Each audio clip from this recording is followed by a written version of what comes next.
माझे विचार मांडण्याची संधी दिली. पहिला मी माझी ओळख करून देतो. माझं नाव मिलिंद पाटील. मी इचलकरंजीहून आहे.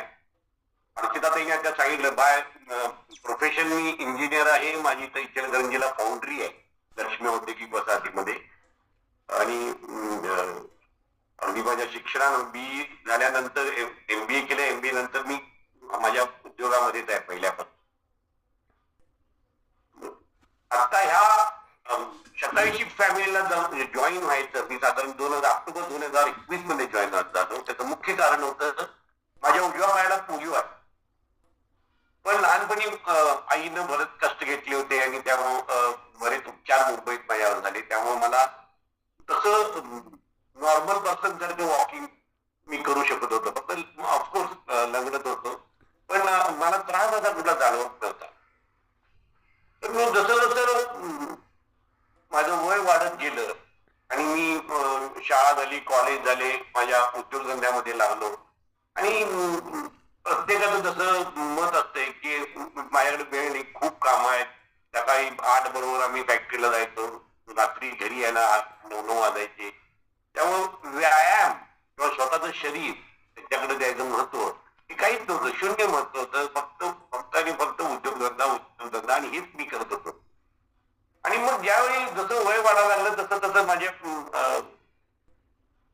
जो चांगला पाय होता, डावा पाय, त्याची गुडघे कंबर एवढी दुखायला लागली. मी वयाच्या 55 वर्षी मला आठवतंय की मला व्हर्च्युअली 2 पावलं सुद्धा चालता येईल.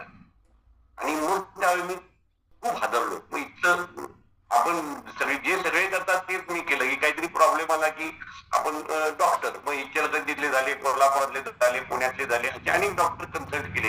आणि शेवटी कोल्हापुरातल्या सगळ्यात सिनियर मोस्ट सर्जननी मला सांगितलं की तुमच्यावर कुठलेही उपचार होऊ शकत नाही, तुम्ही आता काठी किंवा कोंबड्या घेऊनच चालायला पाहिजे. आणि काठी कोंबड्या घेणं मला ऍब्सोल्युटली मान्य नव्हतं. त्यावेळी मला प्राकर्षाने आठवण झाली ती माझे मित्र योग शिक्षक नंदकुमार मोळके सरांची. ते सातत्याने माझा पाठपुरावा करत होते की बाबा मिलिंद, कारण तो बघायचा मला. 10वी पर्यंत आम्ही एकत्र होतो. त्यानंतर मला जसं आमच्या गेट टुगेदर्स मध्ये किंवा आधीमध्ये भेटल्यानंतर तो बघायचा की मला खूप त्रास आहे चालण्यामध्ये, कुणाला तरी आधार घ्यावा लागतो. जिना चढताना उतरताना त्या पायापेक्षा हातानं मी ते सगळं कठड्याला धरायचं आणि आपला पूर्ण भार त्या कठड्यावर टाकायचा आणि मग त्या पायऱ्यावर उतरायची, अशी माझी परिस्थिती होती. आणि हा तो बघायचा आणि तो सातत्यानं मला इन्व्हिटेशन द्यायचा की बाबा तू 87 परिवार जॉईन कर. आणि मी त्याला इग्नोर करायचो. प्रसंगी त्याचे फोन उचलायचे नाही असं. पण ज्या दिवशी डॉक्टरांनी मला सांगितलं की तुम्ही गाठी घ्या, पुढ्या घ्या, त्यावेळी पहिल्यांदा मला जर कुणाची आठवण झाली तर ती मोळके सरांची झाली. त्यांना फोन केला, मी 87 परिवार जॉईन केला. मग ज्या गोष्टीसाठी मला अजिबात आतापर्यंत वेळ नव्हता, आणि ताईंचा बघा किती हे आहे, बरोबर त्यांनी माझ्याकडे हा टॉपिक दिला की ज्या गोष्टीसाठी माझ्याकडे अजिबात वेळ नव्हता. मी सांगत होतो नाही, माझ्याकडे व्यायाम करायला वेळ नाही, योगा करायला वेळ नाही, मला संध्याकाळचं जेवण लवकर करायला पाहिजे किंवा आपल्या सगळ्या टायमिंग पाळायला पाहिजे, या कुठल्यासाठीच वेळ नाही. हे जे माझं पूर्वी होतं ते पूर्ण चेंज झालं. आणि तिथून माझा पुढचा प्रवास हा खूप सुंदर झाला. मी आपला योगा जॉईन केला, माझ्या लाईफस्टाईल मध्ये चेंजेस केले. आणि सांगायचं म्हणजे 2-2.5 वर्ष डॉक्टरी उपायानं जे काय होऊ शकलं नव्हतं, अजिबात काही त्याच्यामध्ये फरक पडला नव्हता, तो 3 महिन्यामध्ये माझी गुडघे दुखी गेली, माझी कंबर दुखी गेली, माझा अर्थरायटिसचा. त्याच्यानंतर जिथं मी 2 पावलं चालू शकत नव्हतो तिथं पळू लागलो. जिना उतरताना जे असे कठड्याला धरून उतरायचो ते मी आता इव्हन रसवावाडीमध्ये बैठलं ते टप्पे खूप मोठे, ते सुद्धा मी पळत उतरतो आता. अशी एवढी ताकद माझ्या स्नायूमध्ये वाढली, माझ्या पायामध्ये वाढली. माझं वजन 72 किलो होतं, ते 60 किलो आलं. पोटाचा घेर 37 इंच होता, तो 32 इंचावर आला. आणि मी फुल एकदम एनर्जेटिक लाईफ जगायला लागलो. आणि त्याचा पुढचा प्रवास तर मी अपेक्षाच केली नव्हती. आणि ज्याचं माझ्या डोक्यात सुद्धा नव्हतं की माझ्या बीपीच्या गोळ्या बंद झाल्या, माझ्या आर्थरायटिसच्या गोळ्या बंद झाल्या, माझ्या पँकेरायटिस मला मध्ये झाला होता कोविड मध्ये. जवळजवळ मरणाचं वर दार शिवून आलेलो आहे मी. तर त्या पँकेरायटिसच्या गोळ्या बंद झाल्या आणि मी पूर्ण औषधमुक्त झालो. आणि त्याच्या पुढे आणखी म्हणजे सगळे एक सरप्राईज, एकावर एक गिफ्ट असते. SIC परिवारामध्ये आल्यानंतर मी आलो एका कामासाठी, एका कारणासाठी, गुडघेदुखीसाठी, आणि एकावर अनेक गिफ्ट मला मिळाले. अनेक म्हणजे कुठं माझ्या चेहऱ्याचा ग्लो वाढला, माझे बिझनेस चौपटीनं वाढला, माझे केस जे पूर्ण पांढरे झाले होते परत काळे व्हायला लागले, केसातला कोंडा होता तो पूर्ण गेला. एक काय दोन किती सांगेल तेवढं कमी आहे. तर हे सगळं बॉयडॉन कुठं होतंय तर ज्या म्हणजे माझ्या बायको माझी सारखं माझ्या भागात असायची, व्यायाम करा, तर ती माझी प्रॉब्लेम्स बघायची आणि ती खूप स्वतःला काय पहिल्यापासून फिट ठेवत होती. आणि माझी नेहमी तरी गोष्टी माझ्याकडे वेळ नाही. आई माझ्या रोज मागायला की बाबा संध्याकाळी लवकर जेवत जा. तिथं माझ्याकडे वेळ नाही आणि बाबा हे आम्हाला काही तुम्ही सांगू नका, हे काय आमच्या हातनं पॉसिबल नाही, शक्य नाही. तर हे जे सगळं होतं हे का होतं की करोडो मोलाचं जे माझं शरीर आहे, करोडो मोलाचं जे माझं बॉडी आहे, म्हणजे साधा विचार करा हो तुम्ही. मला वाटतं की 8 दिवसापूर्वी एक सकाळमध्ये आर्टिकल होता की तुमच्या शरीराची किंमत काय. तर त्यांनी ते समजा आपण किडनी बदलायची आहे, गुडघे बदलायचे, प्रत्येकाचे त्यांनी ते आता जे काय हॉस्पिटलचे रेट्स आहेत ते सगळे बिरकून 250 कोटी अशी आपल्या शरीराची किंमत काढली ती. आणि 250 कोटीचं जे आपलं शरीर आहे त्याच्याकडे आपण अजिबात लक्ष देत नाही. आणि आपलं धंदा पाणी जे आहे आपण जिथं समजा 1 कोटी 2 कोटी 5 कोटी इन्व्हेस्टमेंट केलेली आहे त्याच्याकडे मात्र आपण फुल सगळं अटेन्शन, सगळा फोकस तिकडं. तर ही जी आहे तर इथं आपण आपल्या हे आपल्याला माहितीच नाही आहे. आपल्या बेसिकली माहिती इथं मला तिथं मग ती एक गोष्ट आठवली JRD टाटा सरांची. तर JRD टाटा सरांचा एक कलिग होता. त्या कलिगचा सारखं विसरायची सवय होती त्याला. पेन खिशातला पेन कुठं सारखं म्हणतो. एकदा सहज असं औपचारिक अनौपचारिक चर्चा करताना JRD सरांना विचारलं की जर ते तो व्यथित होता की आपलं पेन आपण सारखं हरवतोय तर याचं काय करायचं. मग तो सरांना विचारलं. सर म्हणलं माझ्या हे विस्पर माझं पेनच हरवतो सारखं, मला काही कळत नाही, मी कुठं जाईल तिथं पेन विसरून येतो. तर सरांनी सांगितलं तुझा पेन जरा दाखव मला. तो JRD सरांच्या जवळचा माणूस मी तसंच त्या लेवलचा एक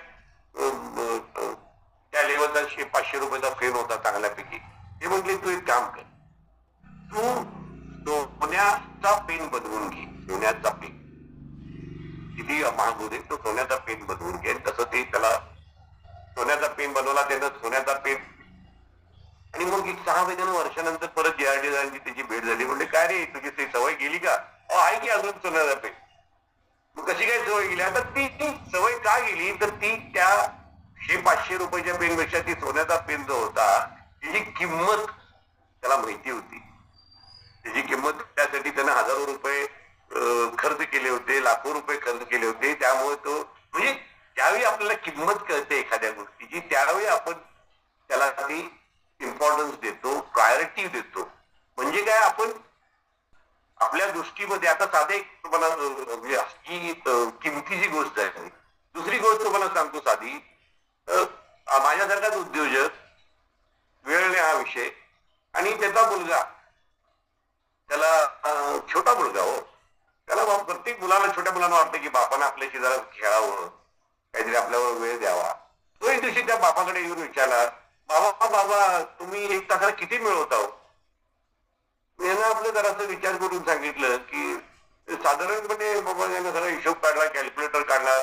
त्यावेळी सुद्धा लॅपटॉपवर काम करतच बसला घरात सुद्धा.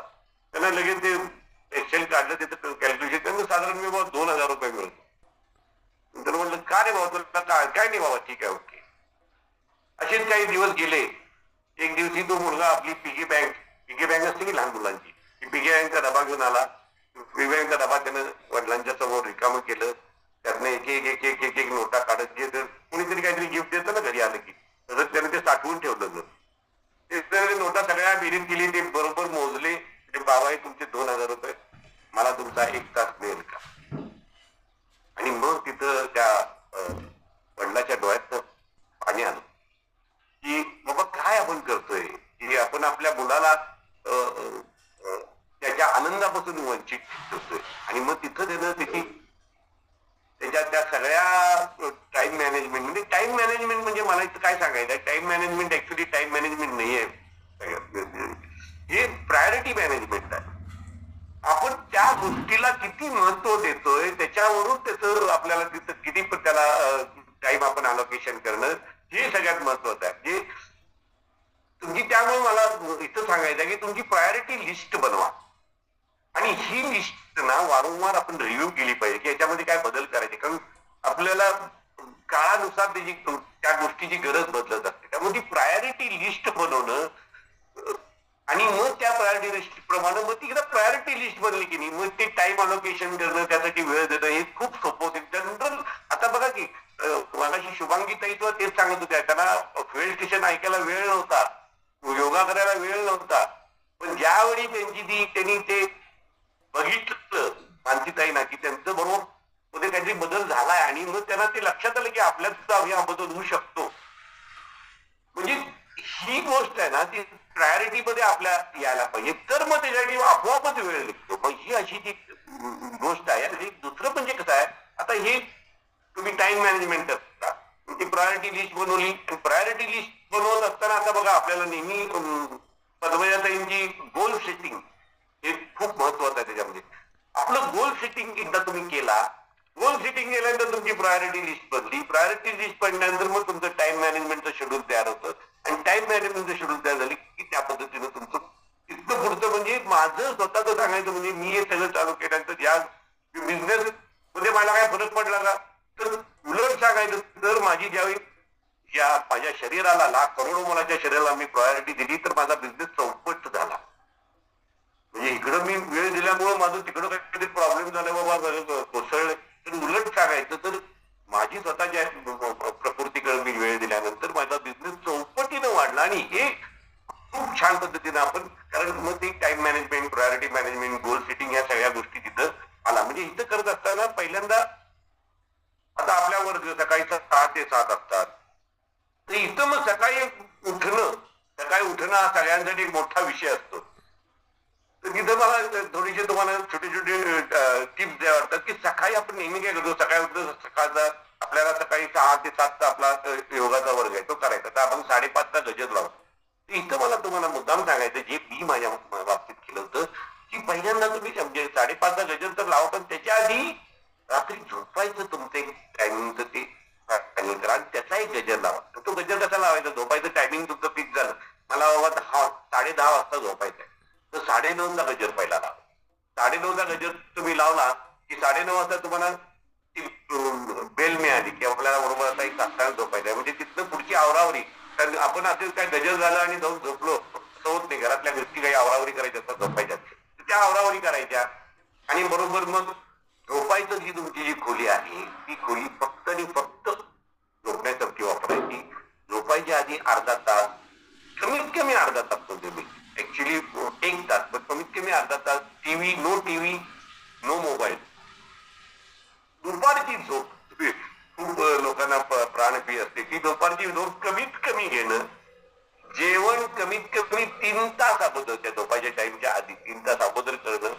नियमित व्यायाम करणं, या गोष्टी जर केल्या तर तुम्हाला सकाळी उठायचा अजिबात विषय येत नाही. आणि तर सकाळी उठायचा फायदा तुम्हाला अनेक सांगतो. तर तुम्ही समजा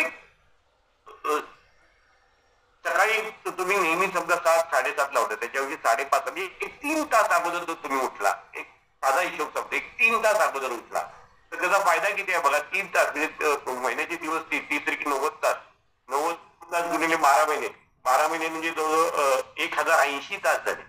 आणि आपले 1080 तास आपल्याला एक्स्ट्रा मिळाले. म्हणजे आपण जर कामाचे तास आपले 8 तास पकडले तर 1080 भागिले 8 म्हणतात तर जवळजवळ वर्षामध्ये तुम्हाला 135 दिवस जास्त मिळाले. 135 दिवस म्हणजे 4.5 महिने एका वर्षामध्ये तुम्हाला जास्त मिळाले. म्हणजे 3 वर्षामध्ये 1 वर्ष तुम्हाला एक्स्ट्रा मिळाले. हे किती महत्वाचं आहे.